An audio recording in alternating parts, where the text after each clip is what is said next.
Hitman has always been a game about murdering people without anyone else finding out, which is why it makes so much sense that Agent 47 would be great at uncovering the sloppy work of some wannabe colleagues. In the Death in the Family stage of Hitman 3, one of the mission stories tasks you with finding the cause of death for one Zachary Carlisle. So put on your sleuthing cap, uncover some loose ends, and flip the script with this guide for means, motive, and opportunity. That there will be consequences if word gets out that Madame Carlisle is still alive. I'll consider her dead when I leave. A quick note. This story has multiple endings with 3 different people you can accuse of killing Zachary. You don't have to find every clue in order to accuse someone, but there are some you have to find to reach the different endings. We'll go over those when we come to them. The first task is simple for any assassin. Pacify the detective who's already on the scene and take his outfit. I recommend reaching him while he's still outside in the courtyard area, or while he's making his rounds after speaking to the family. And don't forget to hide the body. Next, speak to the butler, Mr. Fernsby. He will guide you to the crime scene and let you look around. There are 6 clues in the first area, the first 2 of which you need to find using your camera: Zachary's body and the bedside whiskey bottle. After those, there's his suicide note, his laptop, the secret room, because every self-respecting wealthy British family needs a secret passage behind the bookcase, and the floor plans inside the secret room. After finishing in Zachary's room, return to Mr. Fernsby and he'll give you the identities of the 5 family members you need to question, as well as the locations of their rooms. The family members are Gregory, Edward, Emma, Rebecca, and Patrick. Gregory, Emma, and Rebecca can be found in the family sitting room on level 0, which is actually the first floor. Rebecca wanders in and out, but she'll be there eventually. Patrick is either in the trophy room or the library, and Edward is in the dining room. Make sure you scan the speech he's working on with your camera while you're there to help confirm his alibi. It's either on the table or in his hand. To question each family member fully, you'll need to ask them 3 questions. After that's done, you'll need to check their alibis by searching their rooms, which are easy to find as Mr. Fernsby gave you the locations, and they're all on level 1. Which is actually the 2nd floor. I know, maps are confusing. The 2 exceptions are Patrick, as he doesn't have a room, and Mr. Fernsby's office himself. Patrick's alibi is confirmed by the crying maid in the staff room by the kitchen, and Mr. Fernsby's office is 2 rooms over, past the hallway with a random sword in it. I love this family. To get into Mr. Fernsby's office, you'll need either to find the key or simply grab the crowbar from outside. It's next to the vans if you keep circling counterclockwise around the building.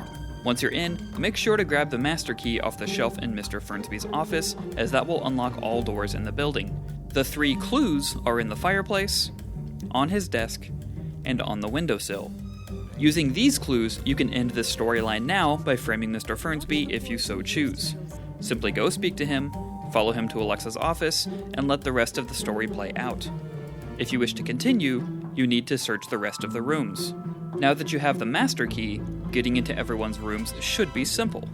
But if you somehow didn't pick it up, or you haven't visited Mr. Fernsby's office yet, you can hop inside by going out the window and circling around.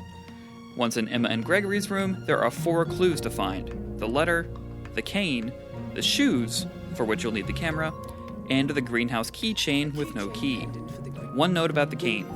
While holding it, if you pick up other objects, you'll drop it, so best to leave it somewhere for now where you know you'll be able to find it. In Rebecca's room, you'll find the notebook with the camera, and her laptop to confirm her alibi. There's also a secret passage behind the picture frame that leads to the small office if you need it, but the room is occupied by a guard and the lawyer, and you'll be trespassing as soon as you enter, so take note. Lastly, you'll need to check the greenhouse on the northernmost part of the property. The master key won't work there, so you'll either need a lockpick or the crowbar from earlier. Once inside, you'll find Emma, an open journal you can scan with your camera, and a poisonous flower. There's also some busted lab equipment that you can repair with a wrench if you need to make some of the poison yourself. You now have all the major clues to solve the mystery, but there's still a little bit more you can do. Go retrieve the cane you found in Emma and Gregory's room earlier, and go to this location on level 1, which is actually the 2nd floor, and you'll find a button on the floor you can interact with if you're holding the cane. Inside this secret room, you'll find a letter you can use to accuse Zachary of taking his own life. So all 3 options are now open to you when confronting Madame Carlisle: Emma, Mr. Fernsby, or Zachary himself. Whichever one you choose will allow you to ask for one of the mission objectives as payment: the case file. Once that is done, 2 of the options will let you follow Madame Carlyle outside to finish the job, or if you choose Zachary, the problem will take care of itself. So that's how you solve the curious case of Thornbridge Manor, but there are a few loose ends to tie up, namely, a few more objects you can scan with your camera. While they're not all exactly clues, why not take care of them while you're here? They're easy enough to find as they're all marked with camera icons on your map, and they're all on level 0, or the first floor. You'll find Montgomery's picture in the sitting room, muddy footsteps just outside the opposite door, and the documents on the Carlyle's assets in the trophy room. And that's it. Agent 47 can now go back to committing murders rather than solving them. I'm hoping you found this guide helpful, and if not, release some of that anger by checking out our best kills montage.